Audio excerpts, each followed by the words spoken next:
trastorno límite o borderline de la personalidad requiere, bueno, para el diagnóstico, si nos situamos más desde el DSM-4, determinados tipos de síntomas. Dentro de los afectivos, obviamente la inestabilidad afectiva, ¿no? Esa reactividad que tienen en el estado de ánimo, que pasa de una irritabilidad intensa o ansiedad, o sea, es muy cambiante.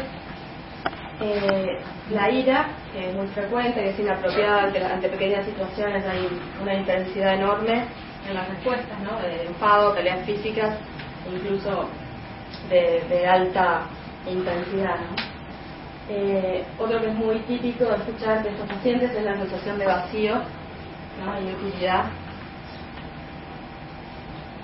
Dentro de los síntomas impulsivos están los comportamientos, intentos o amenazas suicidas, y la automutilación, eso es muy frecuente. Las relaciones interpersonales se caracterizan por ser instables e intensas, pasan del amor al odio, idealizan o evalúan de un instante a otro. Ahora mismo lo podemos ver como terapeutas dentro del consultorio con nosotros mismos, ¿no? Un día somos los mejores del mundo, al otro día también sentimos un poco ese rechazo. La impulsividad puede estar puesta en una sexualidad promiscua, básicamente, en compras compulsivas, abuso de sustancias, atracones de comida.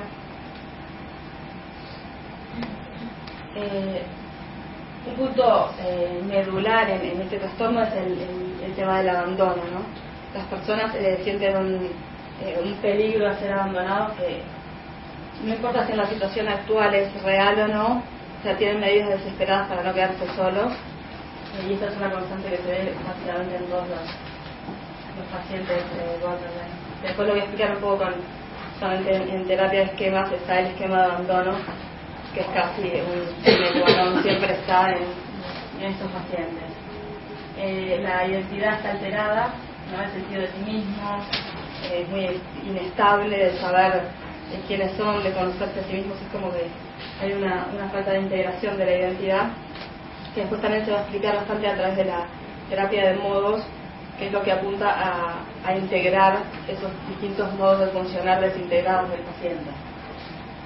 Y por último, dentro de los que se llaman cognitivos, puede haber una ideación paranoide, transitoria, que puede estar vinculada con el estrés, y en casos más graves puede haber como una especie de disociación.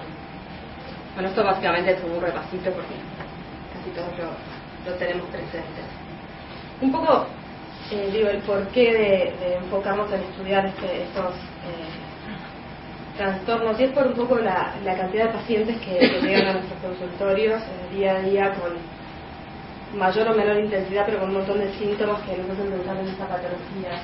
Acá hay algunos números, ¿verdad? En Estados Unidos se habla de un 1 o 2% de la población general, varían, pero casi siempre un poco son estos los números. Entonces en Europa también se han investigado, y dentro de la población forense el 75-90% se plantea que tienen trastornos de la personalidad, y dentro de ellos 2/3 serían diagnosticados con trastorno borderline, por lo cual es alto el número y creciente. También nos ocurre que todavía no tenemos demasiados datos como para hacer unas proyecciones estadísticas, menos en nuestro país, exactas, que nos puedan dar algo que represente exactamente cuánto afecta a la población global y de salud, de patología mental, este trastorno, pero bueno, sabemos que es alto y que crece.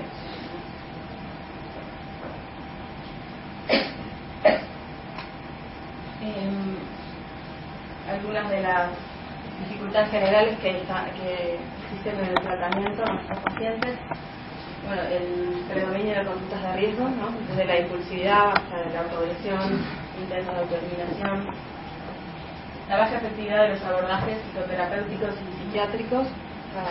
A veces nos encontramos de que nada funciona, nada de lo que hacemos, incluso la medicación también se resiste bastante. Ocurre que, y relacionado con lo anterior, hay mucha deserción en el tratamiento, ¿verdad? entre la inestabilidad de los propios pacientes y que no tenemos herramientas adecuadas para proporcionarles, es lógica esta alta tasa de deserción. Pues ocurre que hay múltiples internaciones, o sea, en las situaciones de crisis la persona va a distintos lugares, incluso en Montevideo tampoco tenemos dispositivos en casi ningún lugar, pero bueno, en particular en Uruguay no hay dispositivos específicos para este tipo de pacientes, entonces van siendo derivados a clínicas que los puedan controlar en esa situación de emergencia.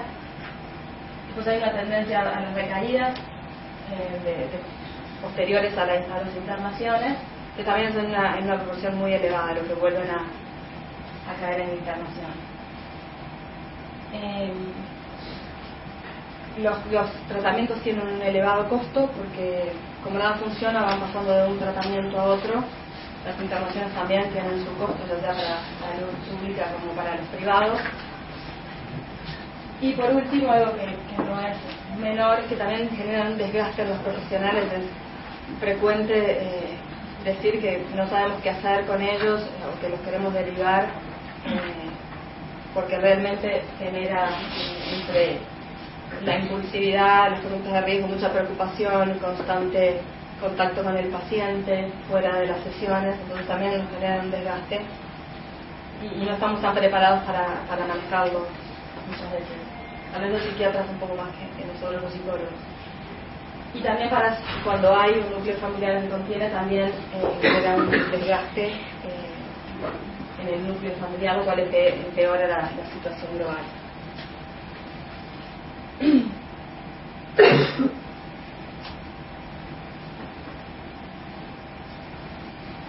Bien, ahora un poco para introducirnos en el tema puntual de esta charla son el por qué